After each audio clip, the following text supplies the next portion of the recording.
Are you enjoying your vacation, darling? Oh, definitely. I've missed Miami. I mean, Florida man stories aside. The days are longer this close to the equator, but they certainly make up for it with the nights, don't they?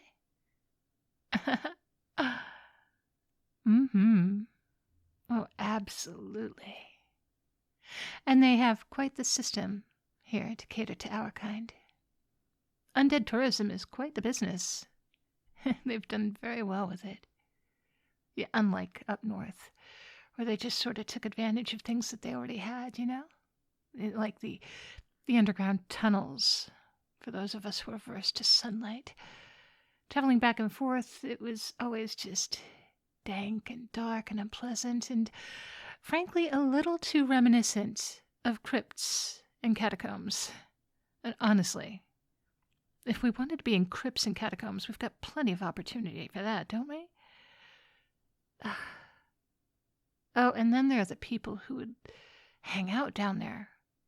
You know? You know the type. Those humans who specifically look for someone to give them a little nibble. Because, you know, going to a biter bar was just too good for them. They wanted the whole atmosphere. Goddamn goths. Seriously. They wanted the whole roleplay of it all, you know? They don't want a human being. They wanted a fantasy, a monster. I want to suck your blood. Bullshit. I suppose I do get a little passionate about that. It's just so objectifying.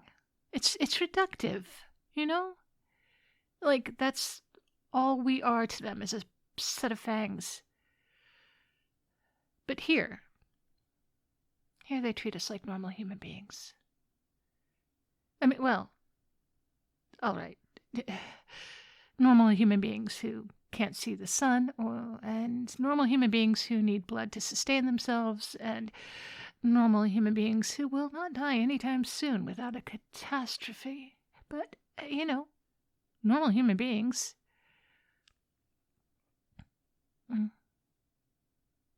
Plus, the warmth is nice. Have you noticed? I'm sure you have, because it's still new for you. The cold is always there to begin with, but in the winters up north, it just gets right into your bones. You learn to ignore it, you learn to focus on other things, but you come down here and you realize just how much you've gotten used to the cold. You notice how nice it is to have your skin be warm. Plus, they also, they do have some 5-star experiences here for dining. The restaurants are fabulous. Oh, yes. Oh, yes. Okay, so, I mean, the humans can order off the menu, but we get to order off the waitstaff. I mean, they're not all networkers. Like the host won't be, but yeah, generally, you can order in advance what you'd like to eat, and they'll have it for themselves for lunch. You get to taste it for dinner. So, for instance, I've already put in my order for tonight. Jerk chicken. Oh, I haven't had it in so long. I'm already planning it out. Tomorrow's going to be ackee with saltfish, and then I think empanadas. Oh, yes. Cuban arroz con pollo. And, the swordfish. I haven't had swordfish in so long. It's a little different when you're not, chewing it, but still.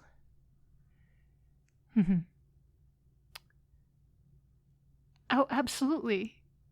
This entire trip is absolutely going to be all about tasting things I haven't had in a very, very long time. You're with me, aren't you? You are so good to me. And I promise I'm going to be so good back to you.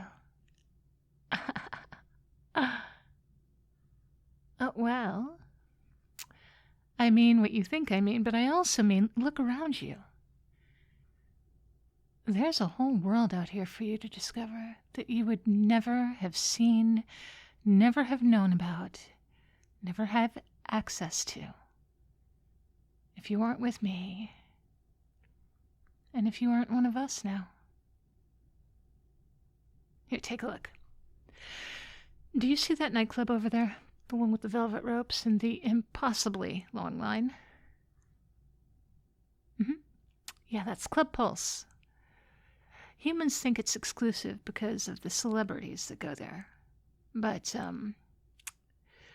no one inside is taking selfies. The only thing flashing in that club is a set of fangs. In spite of Miami being a relatively young city, it is one of the older places in America that caters to vampires. Oh, yeah. Okay, so back in the 20s and the 30s, a lot of people were scooping up land in Florida, including vampires, because, as you have noticed, warms the skin. It's really nice. So we made a little bit of a mark down here early on. Now, it posed a little bit of a problem at first because, like I said, no underground, right? You dig 6 feet down in Florida and you're going to hit water. And there was no air conditioning at the time, so closing things up was rough. You couldn't just cover buildings and walkways to go between one building and another. It would have been stifling. Not to mention, all of those hours of sun were always going to be restrictive, even if we had coverings. But even back then, we did know how to cover ourselves up, even if we didn't have tunnels to work with. We knew how to keep from being burnt to a crisp. And early on, South Florida in particular became kind of a haven for the rich and famous, and the rich and infamous, which of course included yours truly.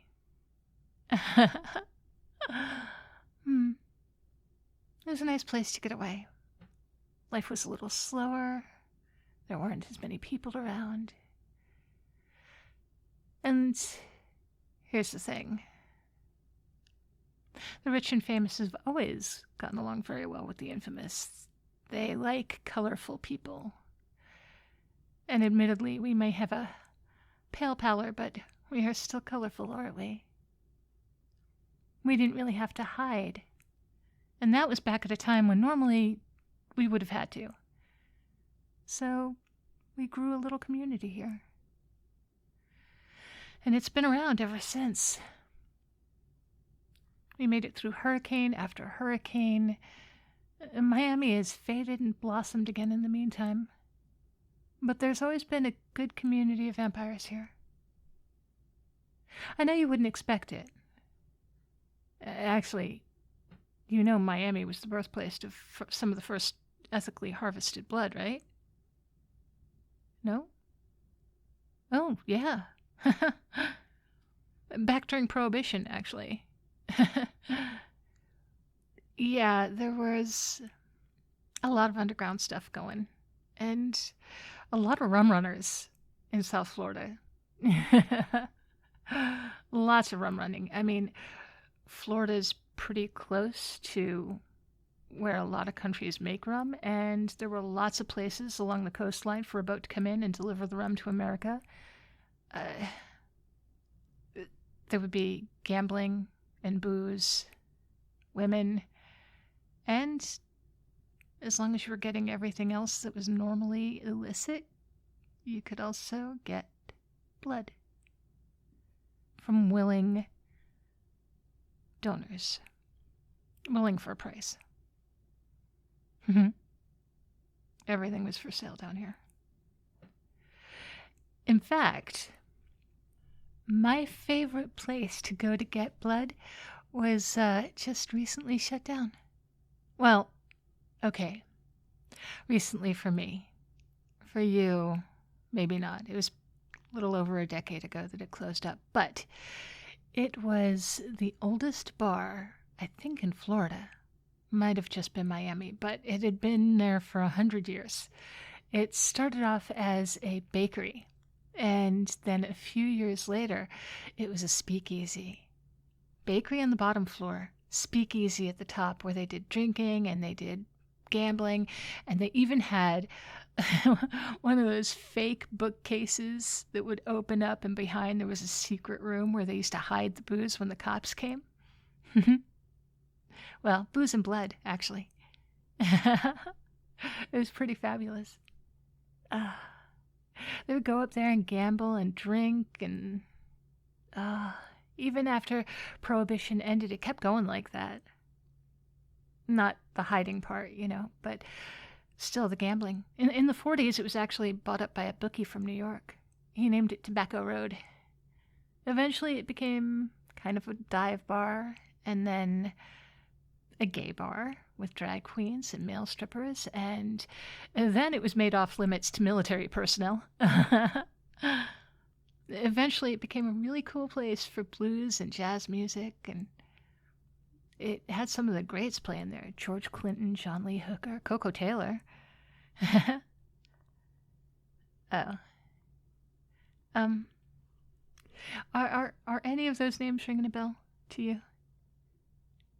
Okay, good. Well, you know what? I don't know. I am sad to see it gone now. That little spot always seemed to reflect the evolving values of the country to me. And now it's gone. Makes me feel a little sorry. I suppose it happens like that sometimes when you live long enough. You see things come and go. It's inevitable. But it's still always sad when something that's been around for a long time finally fades. Still, you know what? You learn how to enjoy things while they're still around. No, it doesn't have to be. Yeah, it's a little sad afterwards, but it's like a song, right? When you're listening to the music, you don't mourn the last chord, do you? You know it's coming up, but you're not sad for a happy song because it's going to end in 3 minutes. You just go along with the melody and enjoy it and tap your feet. So eventually you learn to treat things like a song. You enjoy the music while it lasts. Yes? Yes. Oh, speaking of which, I was thinking, if you like it here, and you do seem to like it here, maybe we could stick around for a little while longer than we intended. Maybe. Well, okay. So yes, there is something I want to do. Here in March, there's a musical festival called Cayocho. It's in Little Havana. The music and food and people, it's just all so fabulous. All along Cayocho, it's just blocks upon blocks of music and food and people dancing and having fun. It's a wonderful reflection of what people can be like here. Well, I suppose I mean a little uninhibited. Okay, so you walk down the street, right? And every block or so, there's a stage, large or small, for people who showcase their music.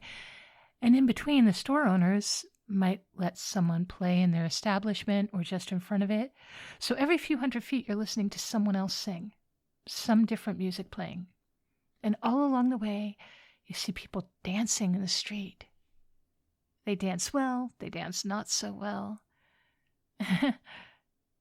All shapes and sizes, all ages and abilities, all having fun.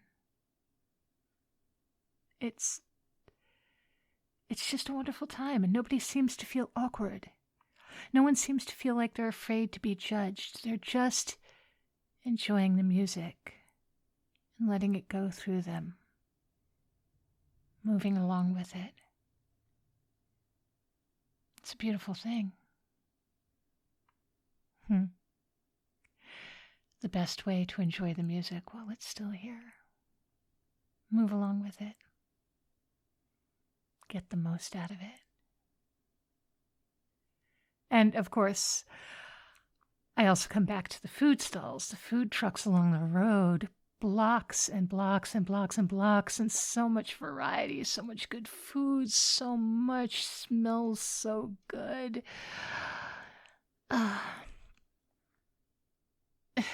Well, yes, we could eat the food, but I don't know. It's just not as enjoyable.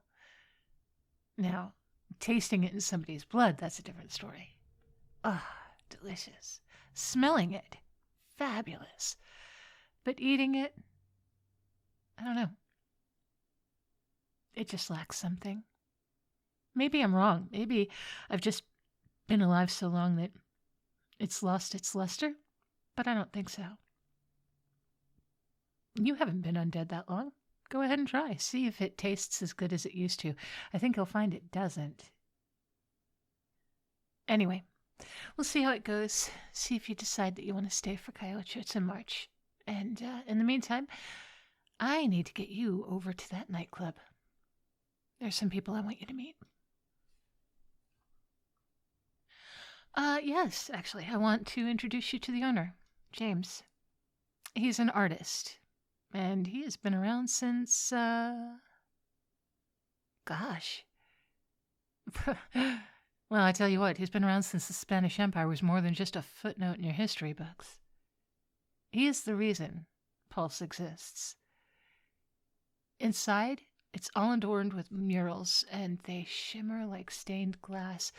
He does oil paints on glass, and it's backlit. It's absolutely stunning, and it just all glows inside. Come on, let's take a look. You know, if you're lucky, he might tell you the story about how back in his days, he would paint for kings and queens, and then how he traded his art for safe passage across borders back in centuries when it was not safe to pass from one place to another, especially not for our kind. He's got a way with words, that James, and with people, for that matter. So, just one thing. Don't be fooled by his charm. He's smooth, but he's also a collector. Well, of people. Of vampire people. He has a really large coven. And that makes him a little powerful. Perhaps a little dangerous. Oh, no, not like that, no. He wouldn't force anyone to do anything against their will, but, I mean, like I said, he is persuasive. So just don't forget that you're mine, okay?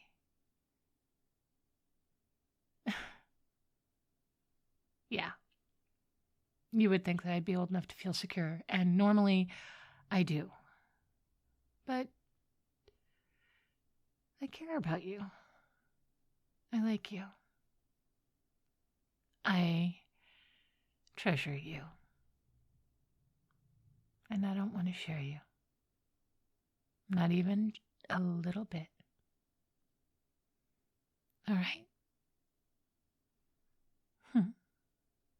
All right. Thank you. Okay. Let's go.